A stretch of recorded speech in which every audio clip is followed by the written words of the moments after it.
안녕하세요. 승준자입니다. 오늘은 좀 다른 주제로 얘기를 해보려고 합니다. 크립토인데요.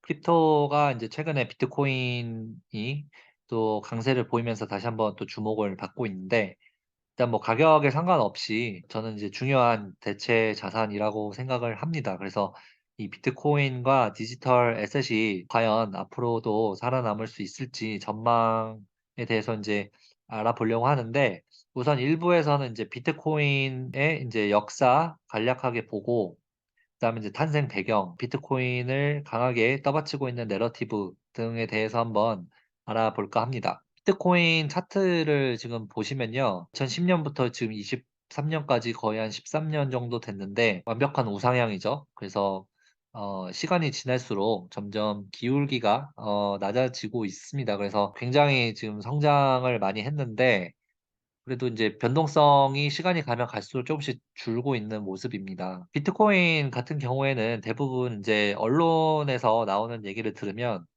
굉장히 좀 극단적입니다. 붕괴 뭐 이런 아주 극단적인 단어들을 사용을 하면서 이제 얘기를 하는 게 비트코인이기 때문에 사람들의 인식도 굉장히 좀 부정적인 측면이 많죠.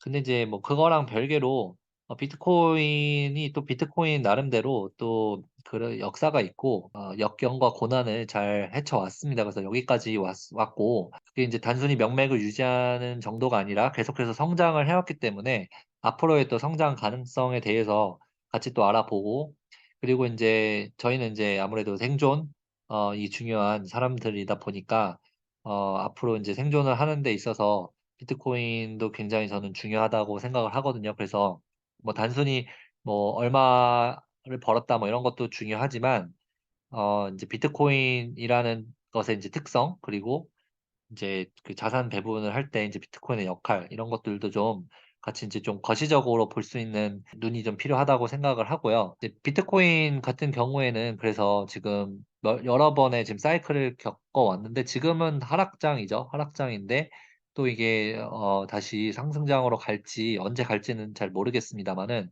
현재 분위기는 굉장히 좋습니다. 그래서 여기 끝에 보시면 아시겠지만 지금 최근에 좀 반등을 한 모습이고요. 참고로 그 매수 매도 추천은 전혀 하지 않기 때문에 투자 책임은 본인에게 있다는 것을 좀 명심을 해 주셨으면 좋겠고요. 그러면 이제 비트코인이 어떻게 나오게 됐는지 간략하게 좀 보겠습니다. 다만 인제 저는 비트코인이 세상에 나오게 된 계기가 좀 굉장히 중요하다고 보는 사람이기 때문에 이제 그 부분을 좀 중점적으로 얘기를 하면요. 지금 2009 년에 그 사토시 나카모토라는 이제 사람이나 인제 뭐 집단이라고도 하고 이제 신원 미상이죠. 인제 이 사람에 의해서 만들어진 가상 화폐고요. 블록체인 기술을 접목을 했다는 게 이제 굉장히 좀 주목을 받았습니다. 그래서 블록체인 기술 자체는 좀 새로운 건 아니고 예전에 뭐 90 년대 뭐 이때도 계속해서 있었던 내용이기 때문에 뭐 그 자체는 좀 새롭다고 볼 수는 없겠지만, 이게 화폐로서 나왔다는 게 이제 좀 센세이션했고, 그다음에 이제 이게 그 나온 시대적 배경을 좀 봐야 되는데요. 제가 얼마 전 영상에서 말씀드렸던 지금 현재 상황이 2008 년과 굉장히 비슷한 상황으로 가고 있다. 2008 년의 스타일과 지금 딱 부합하는 게 이제 꽤 많다라고 말씀을 드렸는데, 이제 비트코인이 나온 게 2008년 금융 위기 직후입니다. 이 현재 금융 시스템 자체가 정부와 은행이 화폐를 좀 좌지우지하는 구조거든요. 그래서 정부, 중앙은행 이런 데서 그 화폐를 찍어내고, 그다음에 이제 은행 같은 게 유통을 하는 그런 인제 모습인데, 이게 금융 위기가 문제가 됐던 거는 그 미국에서 인제 나왔죠.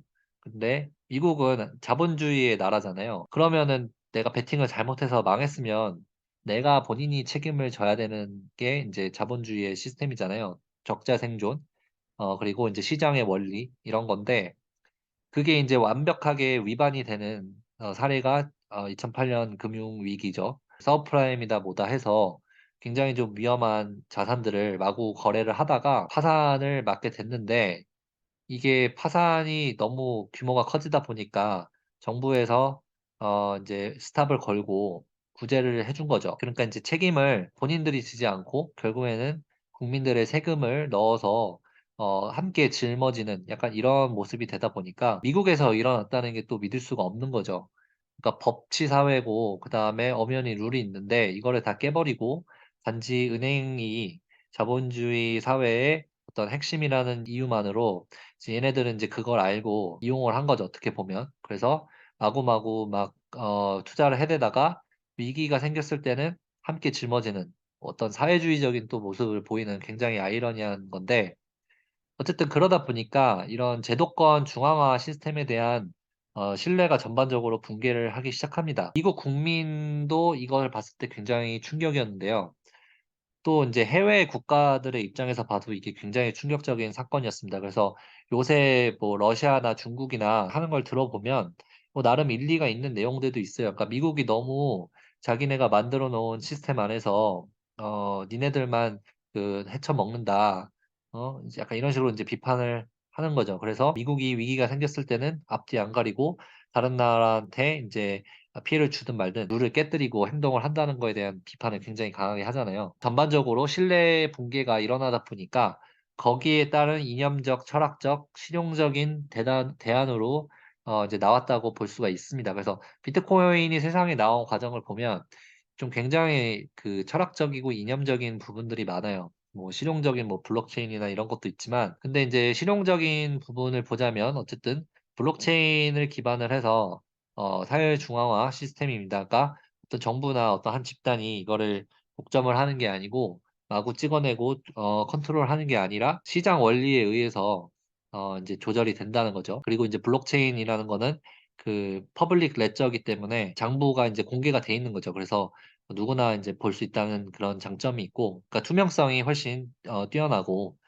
그렇다는 건데, 그러다 보니까 이게 지금 현재 기존 뱅킹 시스템보다 빠르고 안전하고 효율적이라고 볼 수가 있습니다. 기존의 뱅킹 시스템을 보면요, 다들 한 번쯤 뭐 해외 송금 같은 거 해 보실 일이 있었을지 모르겠는데 굉장히 불편하거든요. 저도 인제 미국과 한국을 인제 왔다 갔다 하면서 미국에서 한국 송금하고 뭐 이러는데, 일단 그 송금을 할 때 수수료를 엄청 떼먹고요. 그다음에 시간도 굉장히 오래 걸립니다. 그리고 그 중간에 건너뛰는 그런 저기도 많아요. 그러다 보니까 굉장히 비효율적이고 불편하죠. 크립토를 통해서 송금을 하게 되면 굉장히 빠르고 효율적입니다. 그리고 뭐 해킹 뭐 이런 문제도 있긴 하지만 기본적으로 안전합니다. 그러다 보니까 이 시스템 자체는 기존 뱅킹보다 굉장히 저는 여러모로 뛰어나다고 생각을 하고, 그렇기 때문에 인제 말도 많고 탈도 많았지만 어떻게든 계속해서 지금 발전을 해 왔거든요. 트릴리언에 가까운 그런 사이즈로 발전을 해 왔는데, 인제 앞으로가 저는 더 중요하다고 생각합니다. 그래서 '앞으로 어떻게 될까.'가 인제 저의 관심사이고 또 많은 사람들이 관심을 갖고 있는 거죠. 근데 인제 제가 그 비트코인을 보다 보니까 저도 인제 처음부터 관심이 있었던 건 아니고 좀 부정적인 거에 가까웠죠. 왜냐하면 이게 너무 투기가 과열이 되고 이러다 보니까 리스크 항상 관점에서 바라보는 사람이라서 좀 굉장히 좀 경계를 했었는데, 근데 인제 그런 어떤 고정관념을 깨고 이런 편견을 깨고 한번 보다 보니까 굉장히 좀 흥미로웠죠. 그래서 인제 역사를 쭉 봤고 현재도 인제 관심을 갖고 있는데, 이게 2010년 이후에 여러 번의 그런 흥망성쇠를 겪었습니다. 그래서 이제 올라갈 때는 또 무지하게 올라가고 떨어질 때는 거의 인제 뭐 상폐될 정도로 떨어져서 인제 그동안에 또 돈을 잃은 사람도 많고 뭐 딴 사람도 간간이 있고 뭐 그런 건데, 어쨌든 그렇게 성장통을 겪어가면서 성장을 했다는 거죠. 그리고 인제 비트코인뿐만 아니라 이더리움이라든지 이런 다양한 자산들이 나오면서 이게 인제 디지털 애셋이라는 하나의 카테고리를 만들기 시작하죠. 이더리움 같은 경우에는 인제 세계의 그 슈퍼컴퓨터다 이제라는 얘기도 있고, 이더리움 또 생태계가 굉장히 지금 공고해졌습니다. 그리고 앞으로 성장 가능성도 많고, 이거는 제가 2 부나 3 부에서 또 자세히 말씀을 드리도록 하고요. 크립토가 인제 처음에는 그 장난감 같이 이런 역할이었고 사람들이 보기에도 인제 그랬는데, 나름대로 독자적인 생태계를 구축을 해 가면서 현실 세계와 또 접점을 찾아가고 있습니다. 뭐 최근에는 지금 뭐 폭락을 하긴 했지만 뭐 NFT라든지 뭐 메타버스 얘기도 있었고 근데 그런 애들이 지금은 뭐 뜬구름 잡는 얘기처럼 보이지만 또 대기업들도 계속해서 참여를 하고 있어요. 뭐 스타벅스라든지 뭐 구찌, 패션 브랜드들 그다음에 뭐 엔터테인먼트 브랜드들 굉장히 지금 현실 세계와 접점을 찾아가고 있기 때문에 저는 발전 가능성이 무한하다고 생각을 하고 근데 이제 그와 반대로 해서 현실 세계의 공격도 거세지고 있죠. 제도권과의 이제 소송, 예를 들면 미국 SEC랑도 이제 소송을 계속하고 있고 이제 리플이라는 그 가상화폐 이제 송금 이제 특화된 가상화폐거든요. 얘네들도 지금 계속해서 소송을 몇 년째 하고 있습니다. 뭐 얼마 전에 뭐 결과가 뭐 좋게 나오긴 한 것 같은데 아직 최종 결과가 나오진 않아서 진행 중에 있고 뭐 코인베이스 이런 애들도 지금 거래소거든요. 미국 거래소인데 얘네들도 지금 당국과 지금 계속해서 실랑이를 벌이고 있죠. 현실 세계 공격이 정말 더 세지고 있고 또 최근에는 이제 뱅킹도 뭐 시그네처 뱅크 그다음에 실리콘밸리 뱅크 뭐 실버게이트 전부 크립토와 연관이 있는 애들이거든요. 그러다 보니까 미국 규제 당국에서 정조준을 하진 않았지만 그래도 나름 이제 노렸다라는 얘기가 있는 거고요. 그렇게 공격이 거세짐에도 내러티브가 점점 강화가 되고 있습니다. 그래서 오늘은 이 비트코인을 떠받치고 있는 대표적인 내러티브 몇 가지에 대해서 알아보려고 하는데요. 일단 제가 본 세 가지 정도의 내러티브가 있는데 이제 첫 번째는 그 사운드 머니라고 해서 이제 화폐로서의 가치가 있고 그다음에 인제 디지털 골드 인제 디지털 금이죠. 이제 금의 역할을 디지털 안에서 인제 하는 그런 역할이 있고 그다음에 인제 인플레이션 헤지 이거는 최근에 나온 내러티브인데 인플레이션이 심해지고 올라갔을 때 이제 그 자산을 증식할 수 있는 그런 자산 증식으로서의 역할을 한다라는 이제 세 가지 역할이 있습니다. 그래서 요거를 한번 같이 알아보도록 할게요. 일단 화폐 같은 측면에서 보면은 비트코인은 발행량이 정해져 있죠. 그래서 이거는 뭐 금이랑도 좀 비슷합니다. 근데 이 발행량이 정해져 있다는 게 왜 중요하냐면 미국 같은 경우를 계속 예를 드는데 지금 미국이 지금 달러를 마음대로 계속 찍어내고 있잖아요. 그러니까 달러라는 거는 물론 미국의 화폐이기도 하지만 전 세계의 기축 통화거든요. 그래서 전 세계의 균형을 좀 생각을 해 가면서 밸런스를 생각을 해 가면서 찍어내야 되는데 미국의 화폐이면서 동시에 기축 통화다 보니까 미국이 본인들이 좀 불리해지거나 위험해지면 맘대로 돈을 찍어낸단 말이에요. 그러다 보니까 이게 세계 경제에 영향을 미치는 거고 근데 인제 비트코인 같은 경우에는 이게 알고리즘에 기반을 하고 그다음에 이제 탈중앙화 됐다는 점 때문에 정부가 인제 마음대로 할 수 없다는 점이 가장 크죠. 그래서 뭐 미국 정부가 마음대로 이거를 좌지우지하고 싶어도 비트코인을 컨트롤하려면 전 세계 비트코인 네트워크의 51%를 점령을 해야 되거든요. 근데 그게 인제 사실상 굉장히 어렵기 때문에 불가능한 일이라고 볼 수가 있고 그래서 이게 오히려 그 "안정적인 화폐로서의 기능이 좀 우수하다." 이렇게 얘기를 하는 애들이 있는 거죠. 실제 비트코인이 화폐로서 그러면은 "기능을 할 수 있냐?"라고 했을 때는 저는 쪼끔 의구심은 있습니다, 화폐로서의 역할을 보자면. 왜냐하면 이게 그 보통 화폐라는 거는 쓰는 사람이 많아지면 많아질수록 그 유통량이 늘어나게 돼 있거든요. 그게 인제 경제 자체가 그 성장을 하게 되고 인구 구조가 늘어나게 되고 이러면 화폐의 유통량이 필연적으로 많아질 수밖에 없습니다. 그러면 인제 거기에 맞게 그 찍어내야 되는 게 이 중앙 시스템의 화폐의 역할인데 그게 인제 1970 년대를 보통 예를 드는 게 그때가 인제 인플레가 굉장히 심했었던 때거든요. 그때의 그 원인 중에 하나가 인제 전반적으로 인구 구조가 인제 베이비 부머들이 사회에 진입을 하면서 사회에 이제 활동을 하는 그런 인구가 늘어나고 그러다 보니까 인제 소비가 늘어나고 수요가 늘어나고 경제가 인제 활성화되고 이러다 보니까 유통량이 자연스럽게 늘어난 거죠.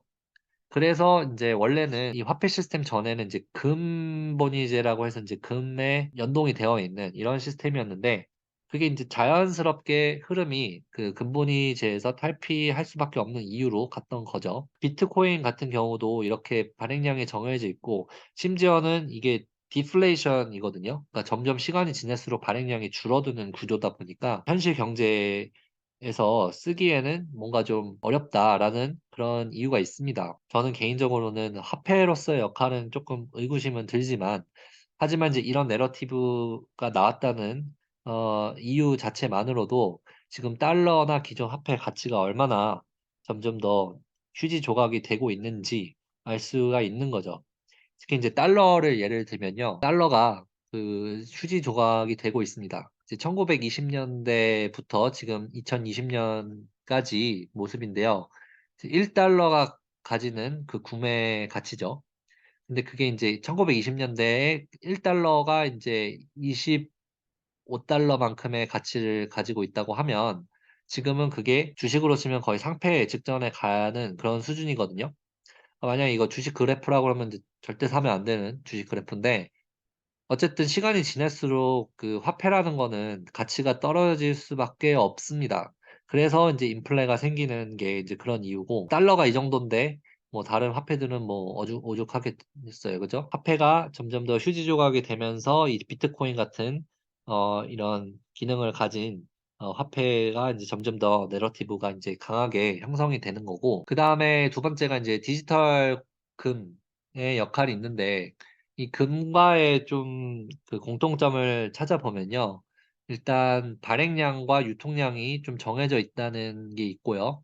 그다음에 금도 그렇고 비트코인도 그렇고, 이거를 채굴을 하려면 에너지가 필요하죠. 그래서 뭐 수학 문제를 풀든 어떻게 하든 전기를 써서 채굴을 하든, 아니면 광산에서 노동력을 들여 가지고 채굴을 하든, 어쨌든 채굴을 하고 거기에 대한 대가를 얻는다. 그게 인제 굉장한, 사실은 시장 원리에 맞는 내용이라고 볼 수 있고, 그다음에 이제 탈중앙화입니다, 둘 다. 그러니까 금도 그렇고 어디 한 국가나 집단에서 그거를 전부 통제하는 게 아니기 때문에, 비트코인도 뭐 마찬가지고요. 그런 공통점이 있고, 둘 다 인제 보존 기간이 길고 썩지 않는다는 장점이 있죠. 그래서 금 같은 경우에도 이제 부패되거나 이런, 뭐 산패되거나 이런 게 없고, 하지만 인제 금이랑 비트코인이랑 비교를 하자면 저는 비트코인이 가진 장점이 더 인제 크다고 생각을 하죠. 왜냐하면 가장 큰 거는 일단, 금을 보통 사람들이 "내가 금 사야 된다." 얘기를 하는 게, 이 주식 시장에서 거래하는 그 증권화된 금은 사실 별로 의미가 없습니다. 왜냐하면 얘네들은 그 월스트리트에서 찍어낸 그 금과 연동된 파생 상품이거든요. 그러다 보니까 사실상 그 유통이나 발행을 월스트리트에서 컨트롤을 합니다. 그 금 현물을 내가 집에 보관하고 이러기는 굉장히 힘들고, 증권화된 금을 사자니 이거는 원래의 그 금을 보유하는 그 취지에는 사실 좀 벗어나는, 그렇기 때문에 그 둘 다 물론 뭐 탈중앙화 이런 얘기를 하지만, 엄밀히 얘기를 하면 비트코인만이 탈중앙화에 가깝죠. 우리가 보통 금을 현물을 이렇게 거래하기가 어렵기 때문에 선물이나 이런 파생 상품으로 거래를 해야 되고, 그거는 인제 월스트리트에서 대부분 컨트롤하기 때문에 그런 거고, 그다음에 이제 금을 팔아서 인제 금을 채굴을 하잖아요. 그러면 이 금 회사들은, 광산 회사들은 이제 금을 채굴해서 시장에 내다 팝니다. 그래서 인제 돈을 벌죠. 그래서 금은 공급량이 인제 그래서 인제 늘어나는 건데, 비트코인 채굴업자들은 이 고정비 외에는 비트코인을 잘 안 팝니다. 그래서 거의 대부분 가지고 있어요. 그래서 보통 하락기 마지막 됐을 때 이 채굴업자들의 좀 활동을 잘 봐야 되는데요. 채굴업자가 그 비트코인을 팔기 시작할 때는 거의 그 하락장 막판에 진짜 쪼달려 가지고 파는 경우거든요. 얘네들은 인제 비트코인이 계속해서 우상향한다는 믿음이 있기 때문에 잘 팔지 않는다, 뭐 그런 게 있고, 블록체인 기술이 접목이 됐기 때문에 비트코인은 그게 인제 거래를 하는 데 있어서 훨씬 투명성을 제공을 하고, 아무래도 신뢰성에 있어서도 좀 더 크겠죠. 다만 인제 뭐 해킹이라든지 이런 이슈가 있고, 보유를 하는 데 있어서도 거래소에 보유를 하게 되면 이거는 은행에 맡겨 두는 거랑 똑같습니다. 그러다 보니까 최근에 지금 뱅크런 나오듯이 거래소들도 크립토 작년에 많이 망했잖아요. 그래서 엄밀히 말하면 거래소에 보관하는 거는 내 비트코인을 보관하는 게 아니고, 내 비트코인을 은행에 빌려주는 역할이죠. 지갑을 사서 콜드 월렛이라고 해서 그걸 사서 인제 보관을 해야 되는데, 뭐 그런 어려움이 쪼끔 있기는 하죠. 그렇지만 제가 봤을 때는 그 디지털 금이라는 내러티브는 어느 정도 맞다고 생각을 하고, 자산이라는 측면에서 봤을 때도 금이나 비트코인이나 이제 시장의 불안전성, 그러니까 이런 공포 이런 것들이 만연했을 때 좀 이득을 얻는 이런 애들이죠. 이제 최근에 비트코인 같은 경우에는 우크라이나 전쟁이나 지금 현재 뱅크런 사태들을 보면 지금 제도권 내에서 계속 부러지는 소리가 나고, 그다음에 이런 신뢰성이나 안전성에 문제가 생겼을 때 반사 이익을 계속 얻고 있거든요. 그래서 우크라이나 장전 터졌을 때도 비트코인이 그때 한때 인제 송금이다 뭐다 해서 굉장히 그 이제 내러티브를 강하게 얻었었기 때문에 그때 이제 반짝도 상승을 했었는데, 어쨌든 그런 면에서 봤을 때는 금과 비슷한 측면이 굉장히 크다고 생각을 합니다. 비트코인 가격과 인제 최근에 은행들 가격을 보시면요, 뭐 실리콘밸리도 있고 뭐 시그니처도 있고 뭐 퍼스트 뱅크도 있고 퍼스트 리퍼블릭도 있고 뭐 이런데, 그 주황색 말고 나머지가 거의 지금 폭락을 많이 했죠. 그다음에 이제 뭐 크레딧 스위스 뭐 도이치뱅크 지금 뭐 계속 나오고 있는데, 비트코인은 반대로 가고 있죠. 그러니까 이게 그 금과 사실은 굉장히 비슷한 역할을 하고 있는 겁니다. 시장이 불하면 불안해질수록 사람들은 안전자산으로 몰리게 되고, 그게 인제 비트코인으로 몰리고 있다는 게 굉장히 흥미로운 부분이죠. 왜냐하면 비트코인이 사실 변동성도 굉장히 크고 맨날 망한다 뭔다 그런 얘기가 나오는 판에 지금 은행들이 망하니까 거꾸로 지금 비트코인으로 가고 있잖아요. 그래서 저는 이 추세가 앞으로도 계속될 거라고 생각을 합니다, 개인적으로. 그래서 이게 지금 굉장히 좋은 예시라고 볼 수가 있고요. 그다음에 인제 인플레이션 헤지라는 거는 인제 최근에 나온 내러티브인데요. 인플레이션 헤지라는 거는 인제 인플레이션이 오르면 아무래도 구매 가치가 떨어지죠. 현금의 가치가 떨어지고 그러다 보니까 얘네를 인제 투자를 통해서 그 인플레이션이 오름으로 인해서 생기는 자산 손실을 방지하는, 그리고 그걸 넘어서 인제 증식을 하는 인제 그런 자산들이 몇 개가 있습니다. 그게 인제 전통적으로는 주식이 있고 부동산이 있고 에너지 뭐 있는데, 인플레이션이 올랐을 때 사실은 비트코인도 굉장히 많이 올랐잖아요. 2020년, 2021년. 근데 인제 인플레이션이 본격적으로 오르기 시작한 거는 2021년 중반, 그다음에 2022 년이거든요, 사실. 근데 이제 그때는 비트코인이 하락세였기 때문에 '아 이거 인플레이션 했지. 이거 거짓말 아니냐. 이거 소용없다. 무효다.' 이런 식으로 인제 공격을 많이 받았단 말이죠. 인플레이션이라는 것 자체가 후행 지표거든요. 그러니까 인플레이션은 인제 나중에 나오는 애들입니다. 그러니까 인제 실제 인플레이션은 사실상 2021 년, 2020년 뭐 그 말부터 2021 년에 나타났다고 봐야 되고요. 2022 년부터는 그 후행이 인제 본격적으로 지표상으로 나타나는 게 인제 2022 년인 거죠. 그렇기 때문에 이제 비트코인이 2020 년, 21 년에 굉장히 많이 올랐기 때문에 이거는 인플레이션을 이제 선반영해서 올라간 거라고 이제 볼 수가 있고요. 그다음에 이제 유동성이 그때 또 많이 풀렸기 때문에 비트코인이 유동성과 굉장히 관련이 깊습니다. 왜냐하면 비트코인 자체가 아직은 위험 자산으로 좀 기술주 중에서도 아주 위험한 그 신기술주잖아요, 일종의. 그러다 보니까 위험성이 크고 이런 애들은 보통 유동성에 굉장히 민감하거든요. 비트코인의 이런 어마어마한 수익률은 그때 인제 유동성과 인제 인플레 증가를 선반영했던 거라고 저는 생각을 합니다. 그래서 인플레이션 헤지라는 게 저는 충분히 일리가 있는 거라고 생각을 하고, 비트코인이 그러한 역할을 저는 충분히 수행을 할 수 있다고 생각을 해요. 전통적인 인플레이션 헤지보다도 훨씬 더 뛰어나다고 저는 생각을 하고, 그러다 보니까 물론 위험성도 크죠. 변동성이 크기 때문에. 그래서 인제 실제 비트코인이 인제 그 양적 축소 QT와 인제 금리 인상이 시작되기 전부터 떨어지기 시작한 것도 그 선반영을 했던 게, 또 인제 떨어질 것도 미리 선반영을 한 거죠. 그러니까 유동성이 들어왔을 때 가장 먼저 반응을 하고 유동성이 빠질 때 또 가장 먼저 빠지는.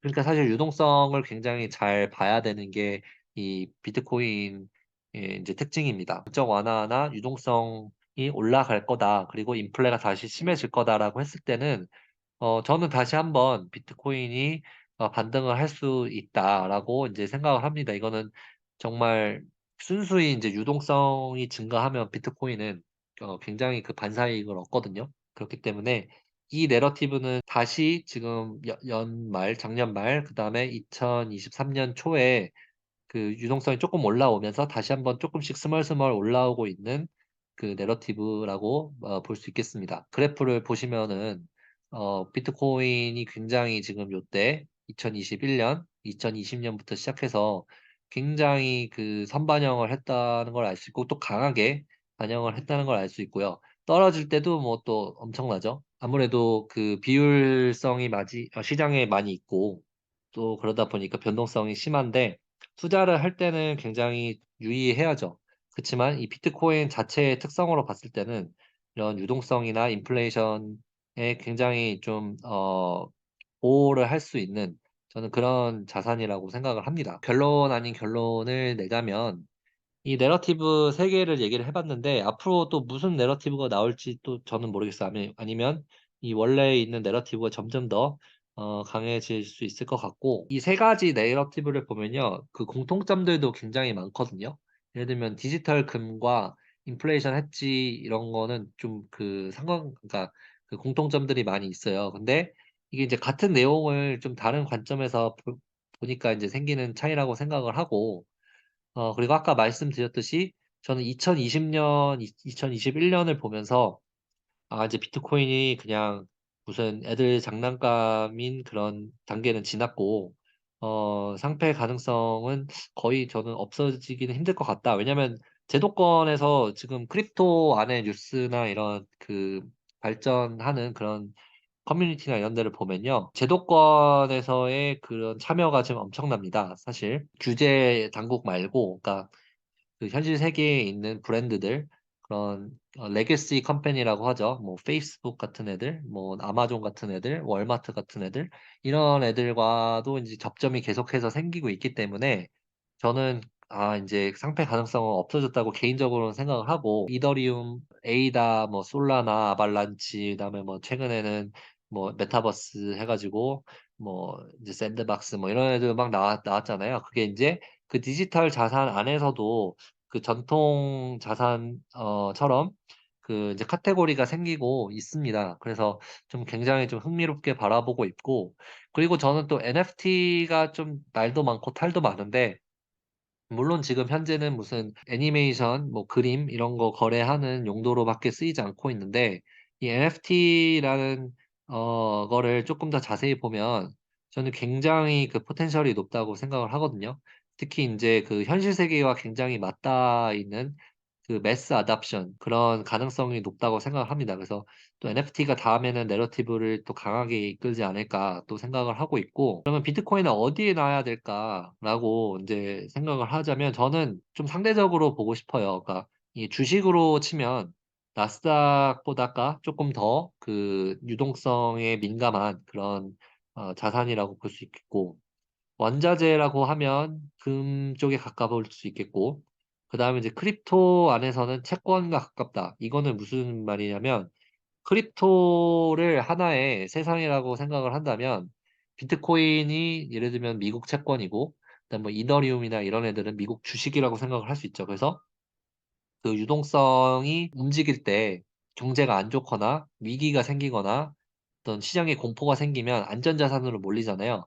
그게 인제 크립토 안에서는 전부 비트코인으로 몰리거든요. 그 요새는 인제 스테이블 코인이라고 해서 인제 디지털 달러가 있지만 그래도 전통적으로는 아직까지는 비트코인으로 돈이 많이 몰리거든요. 그러다 보니까 크립토 안에서는 어떤 채권의 역할을 한다. 전통적인 포트폴리오 그 자산 배분할 때도 저는 충분히 그 들어갈 만한 위치가 되었다라고 생각을 합니다.